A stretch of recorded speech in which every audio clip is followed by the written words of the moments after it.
രണ്ട് ഹൊക്കൊന്ന് ഫോളോ ചെയ്തോണ്ട് പെർഫ്യൂം ഗിഫ്റ്റ്. ഹലോ, ഒരു പബ്ലിക് ചലഞ്ചിന് താല്പര്യം ഉണ്ടോ? അപ്പോ ഈ ചാലഞ്ച് സ്പോൺസർ ചെയ്തിട്ടുള്ളത് യൂറോ പെർഫ്യൂം ആണ്. Euro perfume ഉപയോഗിച്ചിട്ടുണ്ടോ?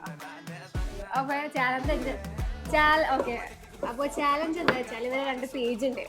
ആ 2 പേജ് ഫോളോ ചെയ്തിട്ടുണ്ടെങ്കിൽ ഇന്ന് നമ്മളെ ഗിഫ്റ്റ് എന്താ വെച്ചാൽ പെർഫ്യൂം തന്നെയാണ്. 2 ഫോളോ ചെയ്തിട്ടുണ്ടെങ്കിൽ നമ്മൾ നിങ്ങൾക്ക് പെർഫ്യൂം ഗിഫ്റ്റ് ആയിട്ട് തരും. അപ്പോൾ ഒന്ന് ഇൻസ്റ്റാഗ്രാമിൽ നോക്കോ, 2 പേജ് ഫോളോ ചെയ്തിട്ടുണ്ട്.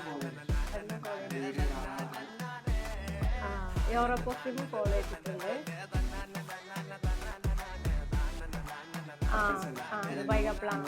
ഓക്കെ, അപ്പൊ അതെ, അപ്പൊ 2 കൂടെ ഫോളോ ചെയ്തിട്ടുണ്ട്. അപ്പൊ നമ്മൾ ഇന്നത്തെ സാധാരണ നമ്മള് ക്യാഷ് ഒക്കെയാണ്. അപ്പൊ ഇന്ന് നമ്മളെ പെർഫ്യൂം ആണ് ഗിഫ്റ്റ് ആയിട്ട് കൊടുക്കുന്നത്. അപ്പൊ 2 ഒന്ന് ഫോളോ ചെയ്തോണ്ട് പെർഫ്യൂം ഗിഫ്റ്റ്. അപ്പൊ പിന്നെ നമ്മളിത് ഫ്രണ്ട്സാർക്കും ഫാമിലിക്കും എല്ലാവർക്കും ഷെയർ ചെയ്ത് കൊടുക്കുക ഈ റീല്. പിന്നെ അതേപോലെ നമ്മൾ ഇനിയും ഓരോ സർപ്രൈസ് ഗിഫ്റ്റുകളും ക്യാഷ് ചലഞ്ചുകളായിട്ട് എത്തുന്നതാണ്.